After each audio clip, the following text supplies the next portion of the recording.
Just a quick reminder to head on over to patreon.com/thecyberwire, where you can find out how to support your favorite podcast. No, not Smashing Security. No, not Defensive Security. No, not Darknet Diaries. It's the Cyberwire. The DPRK still seems to be leaving American networks more or less alone for now. However, actively they're hacking elsewhere. Everything old is new again, at least with Russian EW. Cryptocurrency crime is a worry everywhere. A look at law firm hacks shows the counselors could use the help of some street-savvy hotel detectives. Beware of World Cup Wi-Fi. Apple's latest updates seem privacy-friendly. We've got some thoughts on AI, and the polygraphing of a time traveler that sounds totally legit.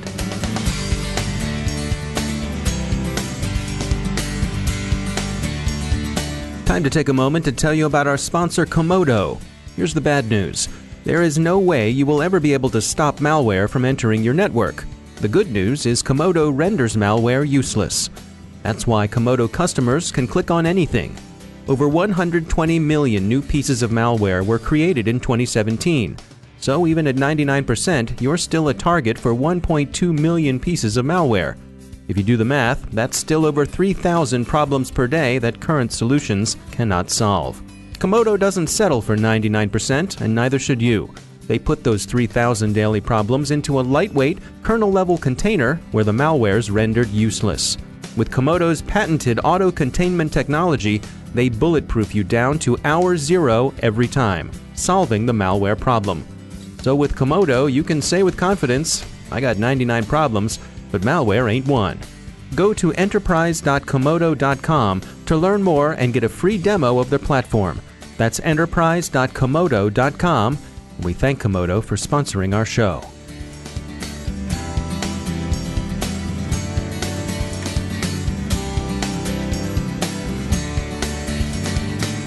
Major funding for the Cyberwire podcast is provided by Cylance. From the Cyberwire studios at Data Tribe, I'm Dave Bittner with your Cyberwire summary for Tuesday, June 5th, 2018. Covalite, the North Korean Internet of Things hacking group, seems to have grown quiet with respect to American targets during the run-up to the June 12th Kim-Trump summit.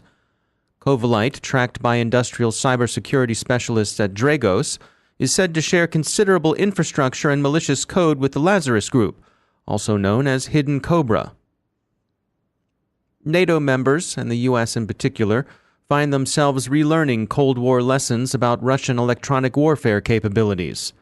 Russian electronic warfare operators have long enjoyed a reputation for deploying advanced, effective capabilities.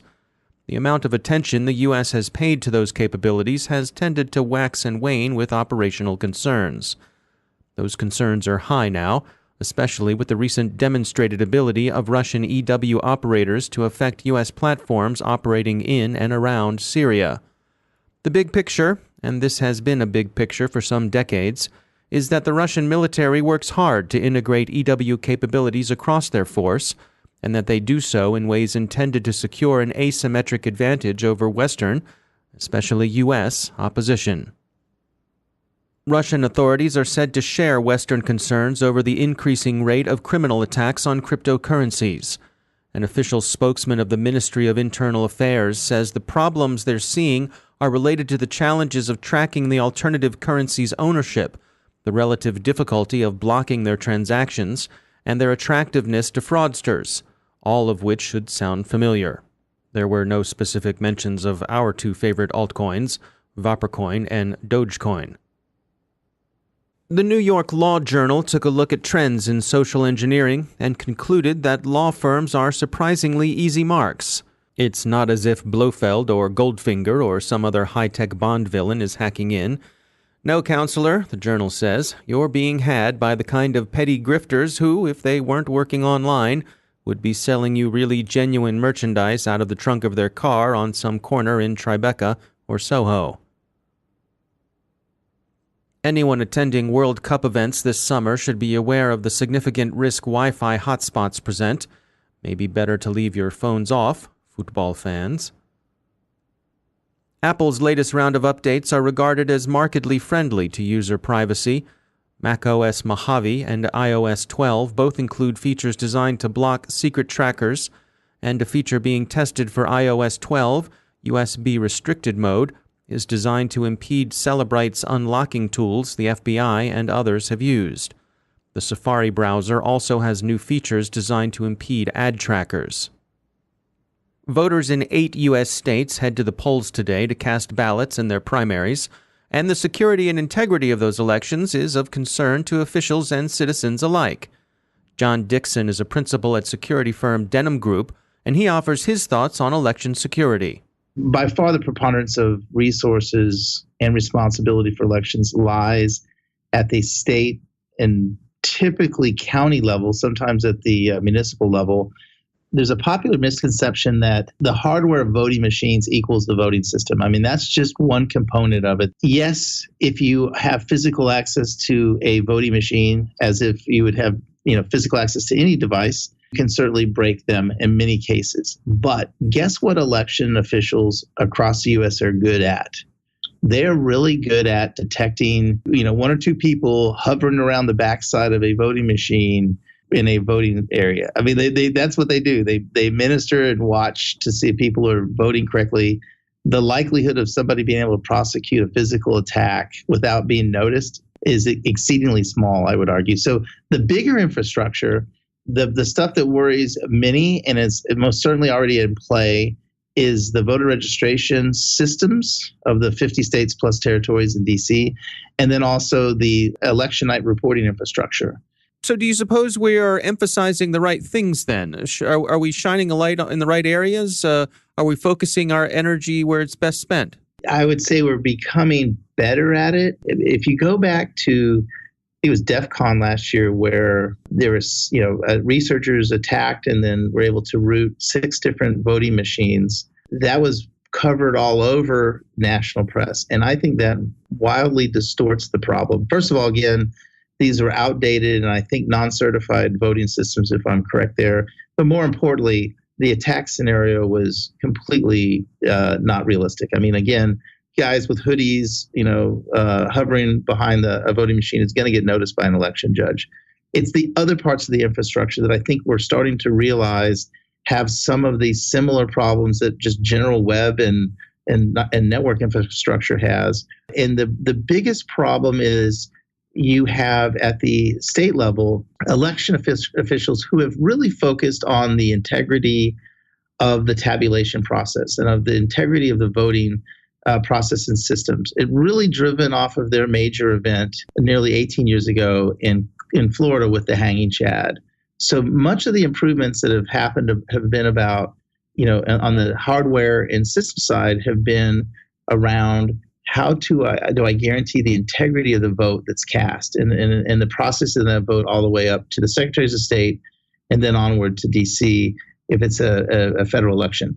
The problem we have here is that is one use case, to use an IT term, but the other use case that we're confronted with now is when you have an active human that is trying to do things and disrupt and distort and to inject themselves into this process. And that's a different use case, a different protection case. And so that's what I think people are starting to realize is much of what was implemented on the hardware side by the many vendors that are in the space really were aimed at solving that problem, the integrity problem and the confidence in the ability to tabulate and tally votes and to process those. This is a different problem and one that takes an entirely different mindset to start to solve. The hardware problem is substantial and challenging, but that is not the only problem. Those centralized aggregation points of collection and of voter registration is where many people in industry now suspect that are the weaker links are the areas that, as an attacker, you're going to concentrate your efforts. That's John Dickson from Denim Group. The director of the FBI has warned in congressional testimony that Chinese espionage is a whole-of-nation problem. The U.S. Congress is considering legislation designed to restrict Chinese intelligence collection. Some of its concerns are over the security implications that widespread use of devices by Huawei and ZTE are feared to raise. Other measures of consideration involve the sort of consciousness-raising Congress so often invokes in the executive branch. The measures under consideration would require regular reports on Chinese intelligence activities. The fact that such activities are significant is indicated by a recent arrest in Seattle. The U.S. Justice Department has charged former U.S. Army warrant officer and DIA civilian employee Ron Rockwell Hansen with 15 counts related to spying for China, including attempting to gather or deliver national defense information to aid a foreign government and acting as an unregistered foreign agent. Federal agents picked him up as he was about to board a flight to China. Mr. Hansen had worked, according to reports, in both signals and human intelligence, and had some background as both a Russian and Chinese linguist. Finally, speculation about artificial intelligence tends to follow roughly three paths. One path, the transhuman road to immortality that will survive even the heat death of the universe, believes firmly in strong AI and envisions a future in which artificial consciousness becomes not only a reality, but in effect an emergent godhead in which all of us will participate, or at least those of us with enough stock in the right Silicon Valley companies. The other path sees AI as an incipient Skynet, ready to offboard human beings as superfluous nuisances. Along the way, we'll see mass unemployment, slavery in spice mines, and so on, and it won't matter what your portfolio looks like. And now, thanks to MIT, we have a glimpse of this dystopian second way. They've created a malevolent AI they call Norman, in an apparent homage to the psycho killer from Hitchcock's Psycho. Norman was trained on the danker memes from the creepier precincts of the internet. The Media Lab calls him, unkindly we think, the world's first psychopath AI. It's their own fault, we say, because they're the ones who turned him loose to be trained on Reddit. But wait, you ask, what about that third way? That one that sees AI as more A than I, useful but also troublesome in that typically ambivalent and backward-striking way most human-created technology has. All right, fine. And if that time traveler with a Birmingham accent who recently passed a polygraph administered by some paranormal researchers in the UK is right, this is more or less what we're in for. You missed the time traveler? Well, here's the skinny straight from the year AD 6491, which is at least 4 millennia more credible than the last guy who passed the poly. He was only from the year 2030. Anywho, the time traveler, one Mr. James Oliver, says that climate change had made the world warmer, so it's less comfortable, maybe, but not lethally so. But on the bright side, there's like this interplanetary UN where planetary leaders keep interplanetary peace. Also, the aliens we're going to meet over the next couple millennia won't be a lot more interesting than the jokers we deal with every day. He's stuck here in the present because his time machine broke, and he's hoping his buddies read all this stuff and come back for him.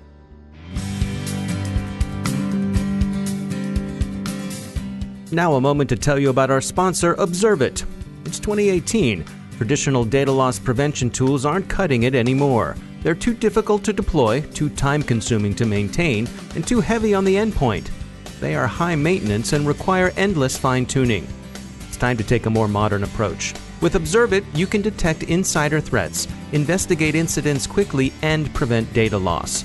With its lightweight agent and out-of-the-box insider threat library, Observit is quick to deploy and far more effective at stopping data from leaving your organization. That's because Observit focuses on user behavior. It's built to detect and respond to insider threats, and it's extremely difficult even for the most technical users to bypass.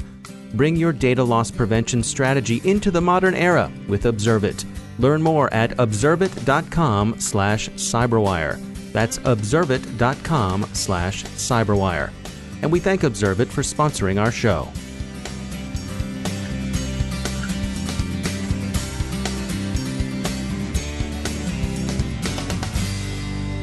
And joining me once again is David Dufour. He's the Senior Director of Engineering and Cybersecurity at Webroot. David, welcome back. As we see upcoming regulations and a continued emphasis on cybersecurity, we're seeing some new roles when it comes to security. What's your take on this? First of all, thanks for having me back. You know, we are seeing a lot of new roles, both inside organizations and then, where you're hiring people to support security. And then, additionally, the training that people need in universities and things like that to be able to come in and build products that actually help prevent threats or detect threats, things of that nature. So it's quite a lot going on right now. So can you give me some specific examples? What kinds of things are folks spinning up these days? Well, one of the biggest things, and I know we hear about this a lot, so please let's remember I'm on the engineering side, not on the sales and marketing side. AI and machine learning. I cannot underscore the need in the industry for folks who are trained and well qualified in building solutions with that in it. Because we're trying to get past the hype of saying we've got AI or we've got machine learning. And what we need are those people that are really well trained in how to implement those solutions such that products use them most effectively. And that is not something you just learn overnight. There's a lot of work involved in understanding how to build those models, build machines that consume data, and then understand how to pull and analyze that data to build effective machine learning tools. Yeah, and I think we're also seeing that besides the traditional computer science pathway, that there are lots of other roles within cybersecurity. Folks coming up through school or looking for perhaps a new career, they can take advantage of those needs. That's absolutely right. And we are looking across the board at different types of folks in the industry, from mathematicians, people who understand human behaviors. We're seeing a lot of them get involved with the machine learning folks to be able to develop, user-based stuff. Totally not being my normal snarky self here. We need a lot more technical PR, technical marketing folks to come out to be able to really educate the consumer and the industry, because a lot of us engineers aren't really good at communicating that. But you need people with that technical background and understanding, but in all types of fields. Don't let the technical stuff scare you away from perhaps pursuing a career that's related to cyber. That's exactly right. And right now, there's really not a better place to be than getting involved in cybersecurity in some way. And another thing, David, that a lot of people, once you're in the industry, you realize actually helping people. And that feels pretty good too. No, it's a great point. David Dufour, as always, thanks for joining us. Hey, thank you for having me, David. And that's the Cyberwire. Thanks to all of our sponsors for making the Cyberwire possible, especially to our sustaining sponsor, Cylance. To find out how Cylance can help protect you using artificial intelligence, visit Cylance.com. And Cylance is not just a sponsor, we actually use their products to help protect our systems here at the Cyberwire. And thanks to our supporting sponsor, VMware, creators of Workspace ONE Intelligence. Learn more at vmware.com. The Cyberwire podcast is proudly produced in Maryland out of the startup studios of Data Tribe, where they're co-building the next generation of cybersecurity teams and technology. Our show is produced by Pratt Street Media with editor John Petrick, social media editor Jennifer Iben, technical editor Chris Russell, executive editor Peter Kilpie, and I'm Dave Bittner. Thanks for listening.